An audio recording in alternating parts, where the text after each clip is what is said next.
Bonjour, je suis Nathalie Lindo. Bienvenue dans l'émission spéciale Business Line qui vous est présentée depuis l'Arabian Travel Market 2021 à Dubaï.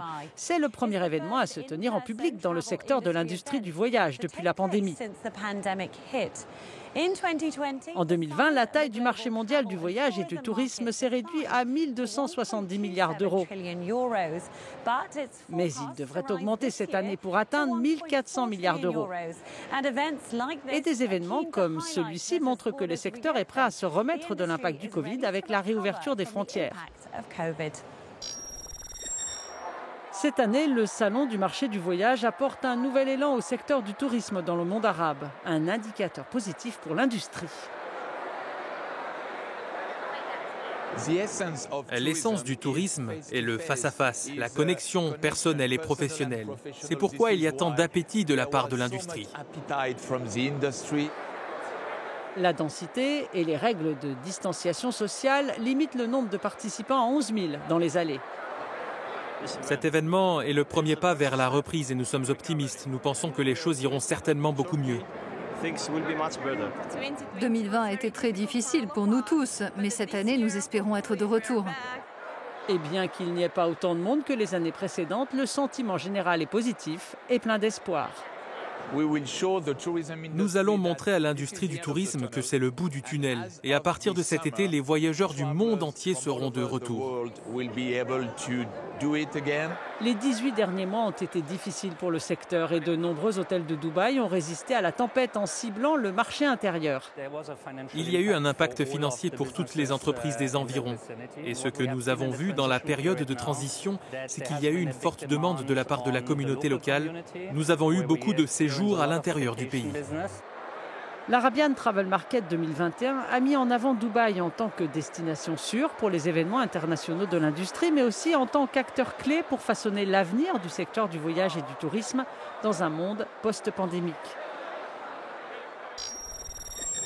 En tant qu'hôte des événements, Dubaï a démontré que des partenariats solides entre les entreprises de voyage, les compagnies aériennes et les groupes hôteliers ont été un facteur clé pour que l'Émirat puisse rouvrir ses portes aux visiteurs en toute sécurité. Jane Witherspoon s'est entretenue avec le PDG de Dubaï Tourisme, Issam Kazim. Comment vous sentez-vous à l'idée d'avoir l'un des premiers, si ce n'est le premier événement physique de l'industrie à se dérouler ici à Dubaï? Excité et fier.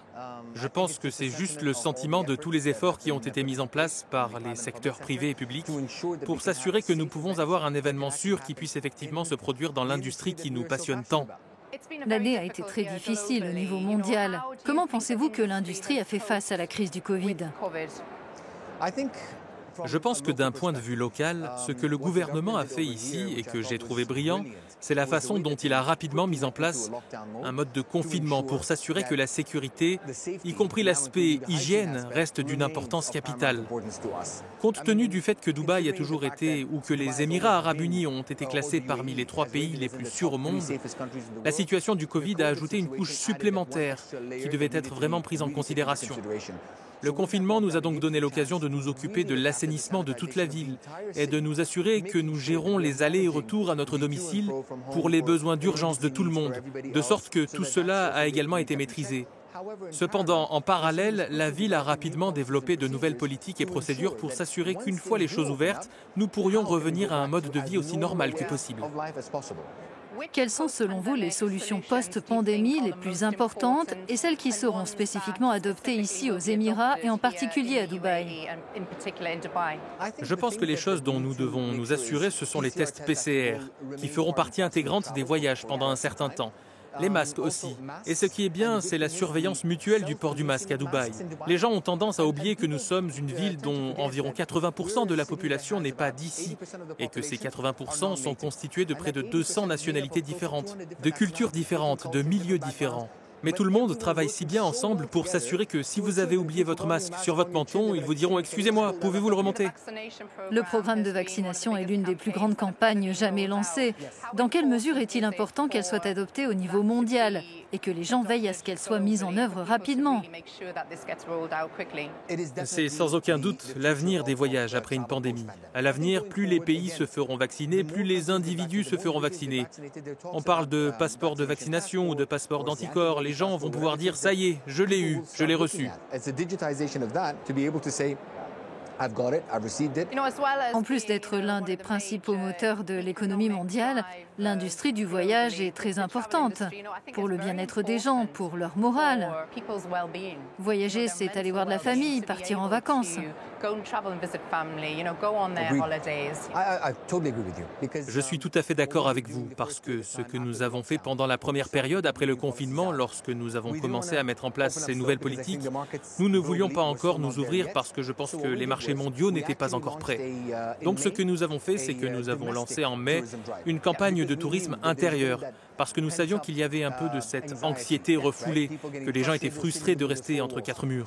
Nous avons donc ouvert avec des règles beaucoup plus strictes au niveau local, car nous voulions que les gens puissent sortir et profiter des installations, des hôtels et de tout ce que les Émirats et Dubaï ont à offrir. Et nous avons rencontré un grand succès. La Grèce, le Portugal et l'Italie font partie des pays européens qui rouvrent lentement leurs portes aux touristes. Comme beaucoup d'autres nations, ils ont lancé des campagnes promotionnelles de plusieurs millions d'euros visant à relancer leur secteur économique le plus important et à attirer les visiteurs vers leurs destinations de vacances. Alors que les restrictions sont assouplies, les touristes retournent vers certaines des destinations emblématiques de l'Europe, stimulées par le projet de certificat numérique européen d'ici le 1er juillet.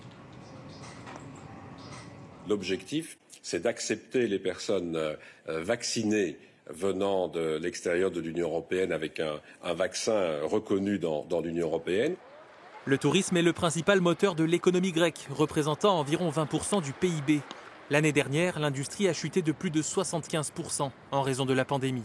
La Grèce ouvre ses voiles. La Grèce est sûre. Comme chaque année, la Grèce attend ses amis touristes étrangers avec tous les protocoles sanitaires.